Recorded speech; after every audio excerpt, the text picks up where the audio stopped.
오늘의 말씀 창세기 38장 1절에서 30절. 말씀 요약은 유다는 두 아들이 죽자 다말을 자기 집으로 보냈다. 셋째 아들 셀라가 장성하였으나 대의를 잊게 하지 않았고 다말이 유다를 속여 베레스와 셀라를 낳았다.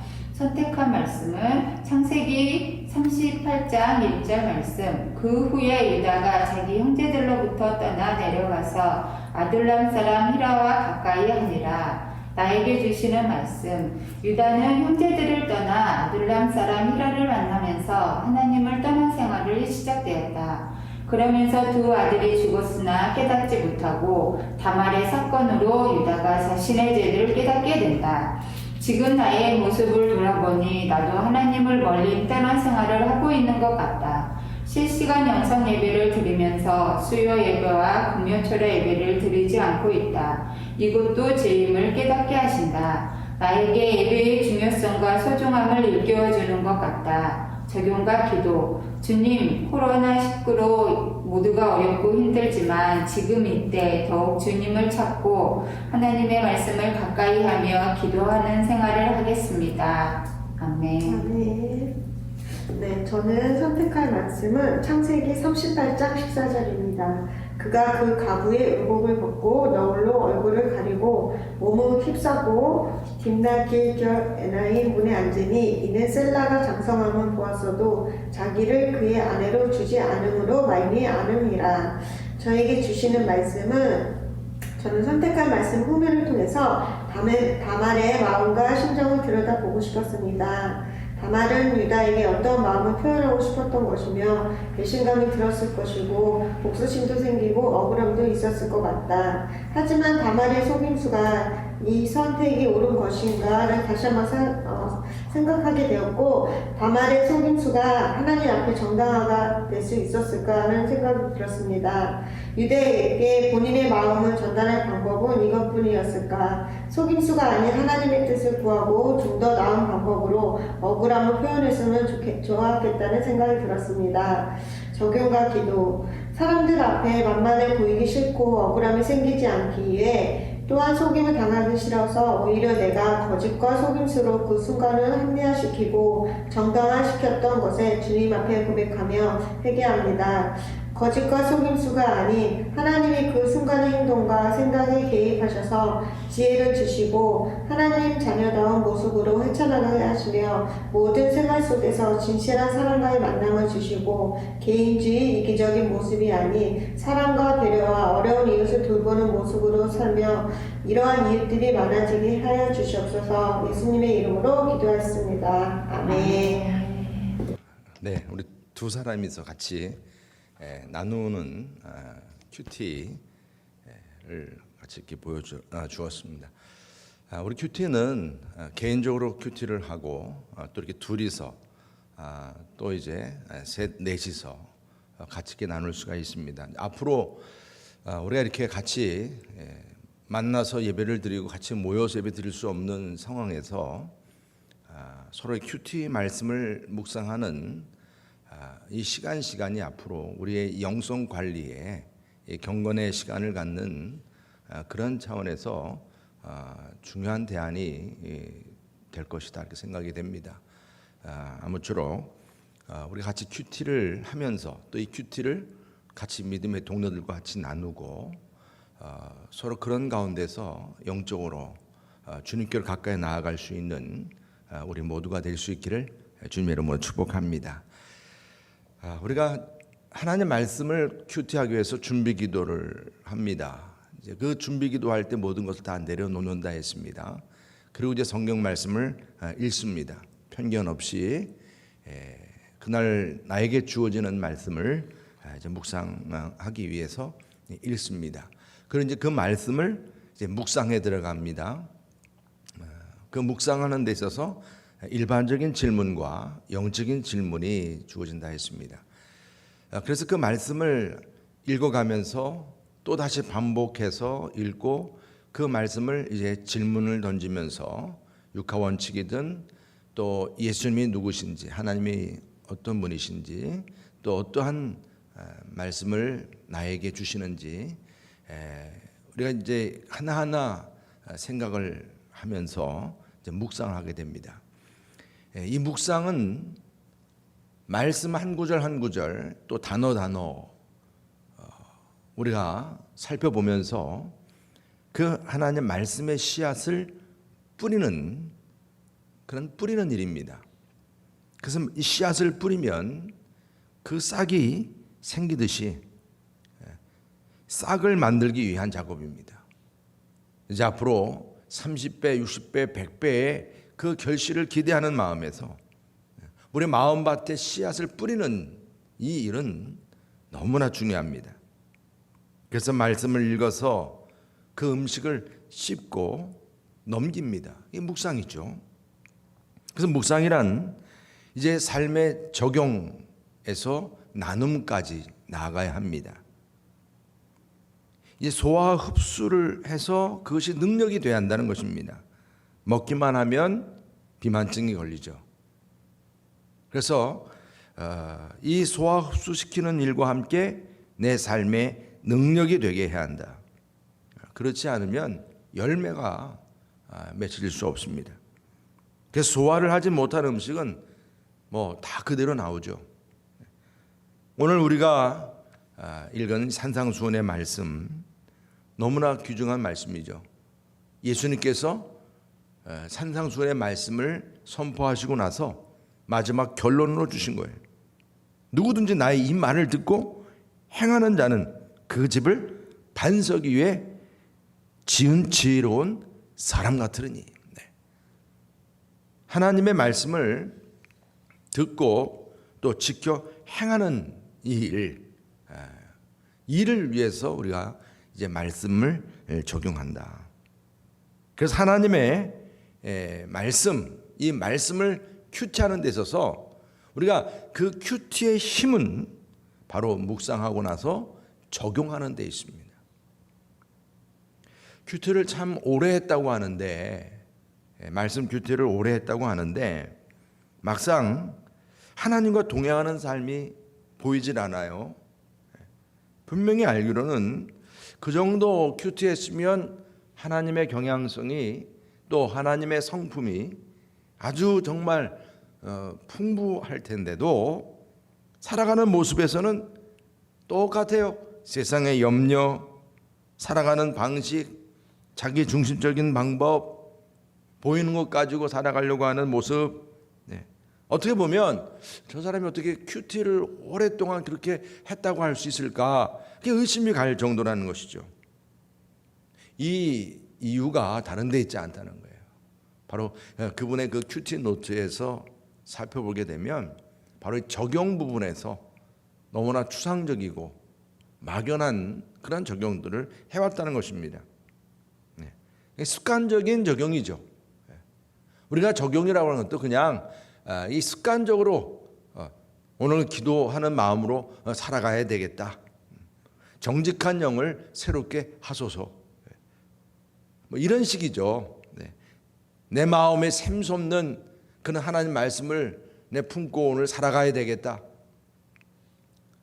여러분 물론 다 좋은 표현이긴 하지만 우리가 적용은 좀 더 아주 실제적이어야 합니다. 그런 부분들을 오늘 우리가 같이 이제 나누게 될 텐데, 이제 준비 기도는 일종의 식욕을 돋구는 것이라면 읽기라고 하는 것은 이제 음식을 내 입에 집어넣는 거죠. 집어넣는 것입니다. 이제 묵상은 바로 이 씹어서 이제 맛을 보고 넘기는 작업이죠. 묵상은 톡톡 튀는 그 말씀의 맛을 누리는 거예요. 그리고 이 적용은 바로 소화 흡수에 해당이 된다는 것입니다. 그러니까 묵상까지 잘 됐어요. 그냥 입에 톡톡 튀면서 식감도 느끼고 말씀의 맛도 느끼고 막 그러면서 참 말씀이 좋다 하는데 문제는 뭐예요? 이것을 소화 흡수시키지 못하는, 이 장에 문제가 있을 때 그런 문제가 생기죠. 아침부터 좀 이런 표현을 써서 죄송합니다만은 설사죠, 설사. 큐티 설사라고 그래요, 이것을. 그러니까 보통 우리가 밥을 먹고 소화를 못 시켰을 때 나타나는 현상들이 보면 밥 먹을 재미가 없어지죠. 먹는 것이 고통스럽습니다. 온몸에 힘이 없어지죠. 눈이 퀭해집니다. 또 몸이 쇠약해지면서 얼굴이 이제 누렇게 뜹니다. 사는 것이 재미가 없어요. 그리고 이제 질병이 생기면서 온몸이 아파갑니다. 결국 이런 상태가 계속되게 되면 육신은 죽게 돼 있는 거예요. 큐티도 마찬가지입니다. 그래서 우리가 이 큐티를 해도 마지막 적용이 안 되면 또 이런 표현 쓰지만 큐티 설사다. 그러니까 큐티를 해도 이 재미가 없는 거예요. 그냥 형식입니다. 여러분 이게 그런 거 아니겠어요? 고통스러운 거예요. 또 큐티 해야 되나? 큐티를 해도 힘이 없어요. 삶의 능력이 없습니다. 우리가 예배를 드리는 것도 그 한 번 우리가 예배를 충만하게 드리면 그 예배가 얼마큼 우리를 오랫동안 유지시킵니까? 그런 것처럼 큐티는 정말 우리에게 그러한 능력과 힘이 돼야 되는데 밥 힘이 주어지는 것처럼 일하는 사람들 밥 힘으로 일한다고 그러지 않습니까? 그래서 이게 큐티가 이렇게 힘들고 이게 형식적이고 습관적이 되다 보니까 저 사람이 정말 큐티하는 사람인가 의문하게 된다는 것이죠. 그 문제가 생기는 거예요. 몸에 바이러스가 침투합니다. 면역력이 약해진 거예요. 영적인 면역력이 약해지다 보니까 내면 속에서 끊임없이 삐걱삐걱 거리는 거죠. 항상 마음속에서 염려가 떠나지 않고 똑같아요. 세상 사람이나 아닌 내 큐티한다고 하는 그런 사람이나 삶에 있어서 모습은 그냥 약해 빠진 모습 그대로이죠. 이런 가운데서 결국 영적으로 그 삶이 무너지면서 이제 큐티를 내려놓게 되고 못하게 되고 결국은 나의 영적인 삶이 무너지는 것이 뭐 시간 문제겠어요. 그래서 우리는 좀 하나님 말씀을 적용을 해서 잘 소화 흡수시키는 작업이다. 이걸 여러분들이 말씀을 큐티할 때마다 이제 내가 적용을 통해서 내가 어떻게 이걸 잘 소화할까? 이런 마음을 항상 가지셔야 합니다. 그래서 우리는 이 적용을 잘하기 위해서는 먼저 자신의 삶의 매 순간을 생각하면서 살아가야 하고요. 또 큐티하셔야 합니다. 내가 어제 무슨 일을 했는가? 하긴 요즘 뭐 하도 기억력들이 금방금방 없어지다 보니까 문제가 있을 수도 있지만 그러나 하나님께서는 하루 시작과 하루 마무리 이렇게 할 때마다 한번 이렇게 돌아보게 하시는 마음을 주세요. 너무 참 귀한 거예요. 오늘 하루 아침에 또 낮에 지금 이 저녁까지 내가 어떻게 살았는가. 그러면서 우리는 이 적용 부분에 있어서 어제 하루 살았던 내용에 대해서 생각을 해보고 오늘 하루 살았던 내용들을 생각해보고 그러면서 이제 그런 앞으로의 상황을 염두에 두면서 우리의 삶의 문제죠. 성막을 우리가 나눴지만 성막은 두 가지로 나눠져요. 성막의 삶과 진영의 삶이라고 그래요. 성막 그 울타리라고 하죠. 그 울타리 밖의 삶, 이 광야의 삶이죠. 그 다음에 그 울타리 안으로 들어와서 죄인이 이제 그 짐승을 들고 죄 사함 받기 위해서 들어오는 거예요. 그러한 이 짐승을 제사를 드리고 지성소까지 나아가는 그런 과정 속에서 주어지는 그런 성막의 삶이죠. 이 두 축이 광야 생활에서 이스라엘 백성들의 그의 삶의 여정이었습니다. 성막은 에덴 동산의 모형입니다. 지성소에 있는 하나님의 임재와 율법의 말씀을 그곳에서 만나는데 정말 에덴 동산 쫓겨났던 인간이 하나님을 다시 만날 수 있는 여정, 그러한 자리이죠. 핏부림으로 이제 내 죄 사함을 받고 이 에덴 동산에서의 하나님과의 만남의 기쁨과 교제가 우리에게는 언제든지 이제 나아갈 수 있는 은혜가 주어진 줄 믿습니다. 그래서 우리가 진영에서 이렇게 살다 보면 많은 먼지들이 묻게 돼 있어요. 그렇죠. 광야에서의 얼마나 많은 먼지들이 있습니까? 그러한 먼지들, 그런 죄들이 나도 모르게 요즘 바이러스 사람이 옆에 지나가도 여러분들은 지금 그냥 막 염려하지 않습니까? 막 그 바람이 들어와도 코로나 아니야? 그런 것처럼 그러한 이런 죄성들이 막 붙어 있는 거예요. 붙게 되는 겁니다. 그런 진영의 삶에서 이제 성막 안으로 들어왔을 때에 툭툭 털면서 말입니다. 그렇죠?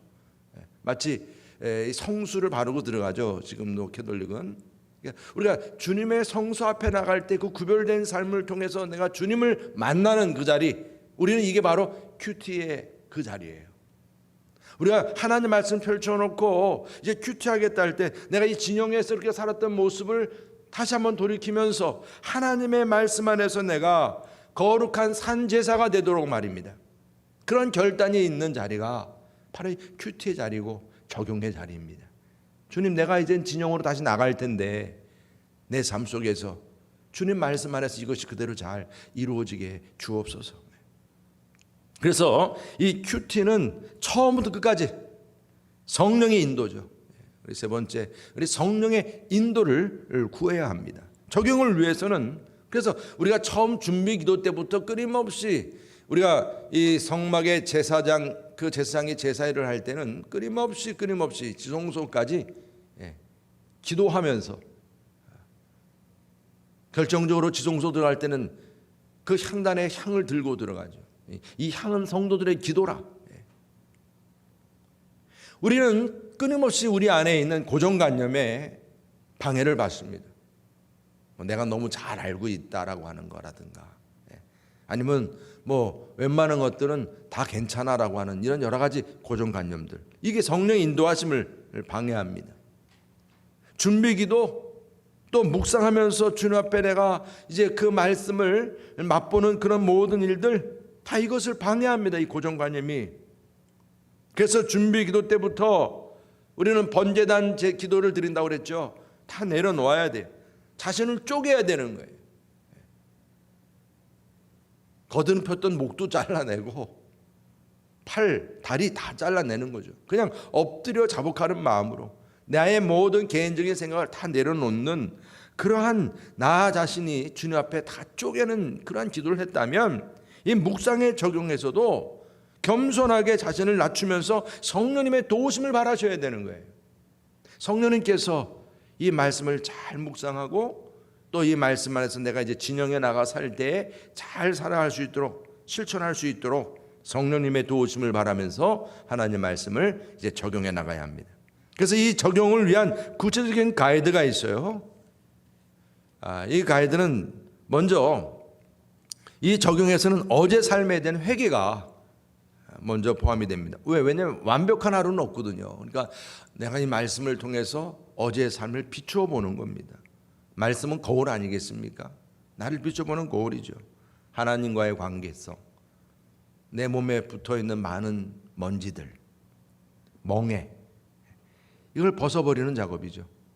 그리고 또 이 적용에는 지금 나에 대한 하나님의 세워줌이 포함이 됩니다. 이 적용을 통해서 이건 다른 사람의 말이 아니잖아요. 하나님 말씀 그 언약 관계, 언약의 파트너로서 다시금 내 모습을 이 말씀에 비추어서 다시 추스리는 작업입니다. 하나님은 나를 사랑하시니까 하나님이 내게 주신 오늘의 말씀은 어디까지나 나에게 너 왜 이랬어 지적만 하는 게 아니잖아요. 나를 다시금 세워주시고자 하시는 주님의 음성을 들으면서 그 말씀 안에서 너 이제 이렇게 해. 그러면 잘 될 거야. 주님, 제가 그렇게 하겠습니다. 구체적으로 내가 그 말씀에 따른 나의 실천 사항들이 이제 주어지는 거예요. 그래서 이 적용에는 오늘 살아갈 내 삶에 대한 하나님의 구체적인 지시가 포함이 됩니다. 구름 기둥과 불 기둥이죠.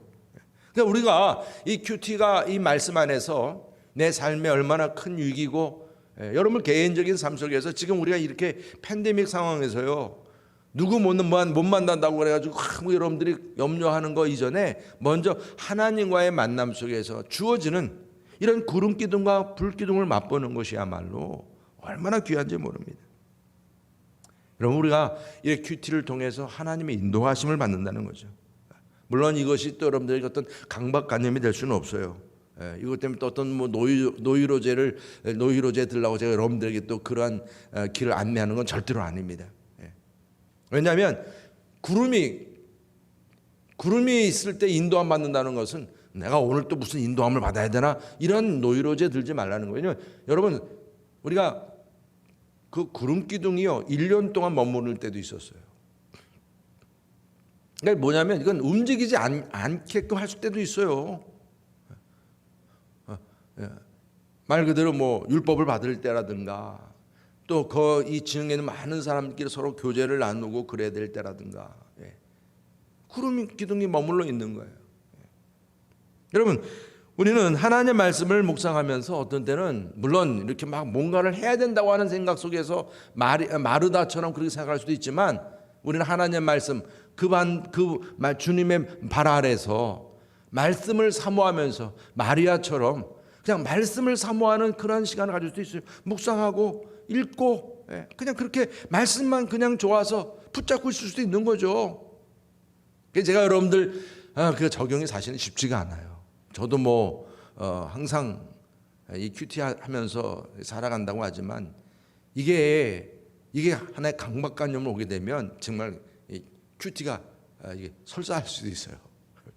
그래서 정말 여러분들 마음속에 오늘 하루도 하나님께서 나를 만나 주시고 나에게 은혜 주심을 항상 거기에 먼저 포인트를 두고 성령님의 인도하심에 포인트를 두고 하나님께 감사하면서 정말 이 큐티 말씀이 나에게 큰 능력이 되도록 이것도 일종의 여러분들 육체적으로 말하면 참 영적인 훈련이고 영적인 강화 훈련입니다. 이 적용의 훈련 아주 매우 중요합니다. 그래서 우리가 적용할 때 실질적인 부분입니다. 꼭 이 세 부분 3P라고 그랬어요. 이 정말 큐티에는 P자가 많이 들어가요. 제가 여러분들 P자를 많이 얘기했는데 정말 우리는 큐티할 때 그리스도의 피를 항상 염두에 두셔야 돼요. 이 세 가지 P인데 첫 번째 적용은 퍼스널, 개인적이 한다는 겁니다. 항상 큐티할 때 여러분들이 노트를 하면 나라고 하는 표현으로 나가야지 누구, 뭐 너, 우리 이게 아닙니다. 항상 일단 먼저 나라고 하는 표현을 쓰게 되면 개인적으로 됩니다. 큐티하거나 말씀을 들을 때 이건 꼭 남편이 들어야 돼. 이건 남편이 꼭 알아야 돼. 이거는 꼭 우리 엄마, 아빠가 알아야 돼. 뭐 이러한 개념 이게 아니라는 것입니다. 내가 어떻게 해야 남편이 이렇게 될 수 있을까? 그렇죠? 남편이 어떻게 돼야가 아니라 내가 어떻게 해야 남편이 좋아질까? 그러니까 우리가 항상 내가 이 적용의 주체가 된다. 그리고 적용은 practical, 구체적이어야 한다. 그러니까 구체적이지 못한 적용은 이게 다 뭐예요? 그냥 소화가 될 수 없는 것들입니다. 그래서 우리가 이 정직한 영을 새롭게 하소서, 이거는 구체적이지 못한 적용이죠. 그러면 여러분들에게 다시 또 말씀드리지만 일반적인 질문과 영적인 질문들을 또 다시 반복할 수 있겠죠. 정직한 영을 주옵소서 그러면 언제, 어떻게, 어디서, 이런 방법들을 다시 한번 질문을 하면서 정직한 영을 이루는 그런 삶을 우리가 적용할 수가 있겠죠. 그리고 또 적용은 가능한 것이 돼야 한다. possible. 마귀는 우리 속에서 항상 불가능한 것을 마치 가능할 수 있는 것처럼 자꾸 속삭입니다. 그렇게 착각하게 만들어요. 완벽주의처럼 말입니다. 나는 절대로 거짓말하지 말아야지. 뭐 어떻게 우리가 절대로 거짓말하지 않고 살아갑니까? 그렇게 해놓고선 바로 가면서 또 거짓말할 수도 있잖아요. 그러니까 우리는 우리 안에 있어서 이러한 나의 약함을 인정하면서 그 순간 그 가능한 가능성, 그 적용을 해나갈 수 있어야 한다. 그래서 우리가 적용을 할 때 주의할 점입니다. 마지막 우리가 명심해야 될 것은 너무나 이기적이고 자기 합리화적인 적용을 피하자. 미국 유학 왔는데 약혼자가 있는 그런 자매예요. 근데 약혼자와 이렇게 좀 여러 가지 좀 소원해지는 상황이 생겼어요. 어떻게 해야 될까 그러는데 그날 말씀 큐티가 너는 본토 친척 아비 집을 떠나라. 그러니까 이게 떠나라 그러니까 그냥 이게 떠나라는가 보구나. 이런 자기 중심적인 이러한 적용은 위험하다. 다시 말해서 여러분들, 내가 주님 앞에 준비기도 하면서 번제단 기도했다는 것은 나를 내려놓았잖아요. 나를 다 어떻게 해요? 각을 떠버렸잖아요. 그게 살아나면 안 되는 거예요. 절대로 내가 살아나면 안 되는 거잖아요. 겟세마네 동산에 기도를 했잖아요. 하나님의 뜻대로 하옵소서. 그랬을 때에 우리의 적용은 이렇게 하나님의 뜻대로 원하는 적용으로 들어가게 되는 것입니다. 또 습관적으로 가슴을 치는 식의 반복적인 자책성 적용은 피하자. 네. 그냥 우리가 가슴만 치는 것으로 끝나는 게 아니라 그걸 통해서 뭐 이걸 또 나를 어떤 뭐 자기 위로를 삼으려고 하는 것이 아니라 하나님 임재 앞에서 이 본심을 드러내면서 정말 어떻게 보면 이 적용하는 시간은 굉장한 결단이잖아요. 그렇죠? 결단입니다. 또 이 적용은 하나님의 말씀이 나의 삶과 부딪히는 실제적인 영적 사건이다. 그래서 우리는 이 적용 앞에서는 정말 진지해져야 되죠. 남의 적용할 것을 찾는 게 아닙니다. 나에게 적용해야 한다. 그리고 너무 적용만 강조하지 말자 그랬습니다. 구름 기둥이 머물러 있을 때도 있다고 그랬어요. 그리고 성경을 이미 잘 아는 내용이라고 대충 넘어가지 말자. 그리고 실패를 두려워하지 마십시오. 여러분, 우리는 항상 열어놓으셔야 돼요. 나의 약함에 대한 것도 열어놓으셔야 되고, 그렇지만 하나님께서는 순간순간 어떻게 나를 도와주실지, 인도하실지, 어떻게 개입하실지 예측할 수 없어요. 그런 기대감이 있는 겁니다. 그래서 여러분, 지금 우리는 이렇게 팬데믹 상황에서 정말 여러분, 저도 예배 드릴 때마다 마음이 너무 아픈 거예요. 그렇지만 하나님께서 이러한 귀한 영적인 도구를 우리에게 허락해 주셨지 않습니까? 이렇게 시간 영상을 통해서 우리 성도님들 큐티하는 그런 모습을 보면서 이러한 모습들이 이제 우리 교회 안에서 함께 이제 이루어져 갔으면 좋겠다. 이게 참 큰 소망입니다. 앞으로 속회 모임을 갖는 소그룹 모임에서도 큐티가 나눠지고, 이런 부분에 있어서는 우리가 가지고 있는 여러 가지 같이 대면하면서 막 여러 가지 준비해야 될 부분들이 그렇게 필요 없습니다. 각자가 은혜 받은 큐티 말씀을 같이 함께 나눌 수 있는 이제 요 통로만 형성이 되면 되는 거예요. 비대면을 통한 이제 앞으로 여러 가지 많은 방법들이 현재 나타나고 있습니다. 그렇다면 이제 우리 속식구들이나 아니면 또 같은 사역팀들, 관계된 믿음의 선교 회원들, 서로 같이 잘 아는 그런 형제들끼리, 같이 자매들끼리 오늘 나에게 주어진 말씀에서 내가 적용한 말씀 한번 같이 나누게 되면 이게 더 확실해지거든요. 이게 중요해요. 나 혼자 이렇게 적용을 하는 부분하고 내가 이렇게 적용했다는 것을 같이 나누는 것. 이제 내일은 이제 나눔에 대한 부분인데 바로 이 나눔의 힘이 여기에 있습니다. 내가 만난 주님, 또 주님부터 들은 주님의 말씀, 그리고 그 말씀을 받은 내가 이제 소화 흡수돼서 그 적용한 그런 내용, 이걸 같이 나누다 보면 얼마나 풍성하지 말이에요. 오늘도 이 두 사람이 같이 나누는 큐티에서 벌써 이 양 두 사람의 그 받은 은혜가 이렇게 우리에게 다가오니까 벌써 이게 우리는 삼자 입장에서 또 은혜가 다르지 않습니까? 네, 그런 것입니다. 여러분, 다시 한번 하나님 말씀 큐티가, 말씀 묵상이 여러분들 성경책을 펼치고 해놓으셔도 됩니다. 큐티책이 없으셔도 그날 주어지는 본문이 이제 카톡 채널을 통해서나 우리 주보를 통해서나 여러분들 또 뭐 그런 정보는 언제든지 여러분들에게 이제 제공해 드릴 수 있습니다. 그래서 그날 주어지는 말씀을 내가 붙잡고 씨름하는, 정말 야복강 나루터에서 야곱이 환도뼈가 부러질지라도 그렇게 씨름하면서 이스라엘 승리자로 인정받았던 것처럼 저는 우리 성도님들 하나님 말씀 오늘 하루 큐티하시고 묵상하시면서 오늘 하루도 승리의 하루가 될 수 있기를 주님의 이름으로 축복합니다.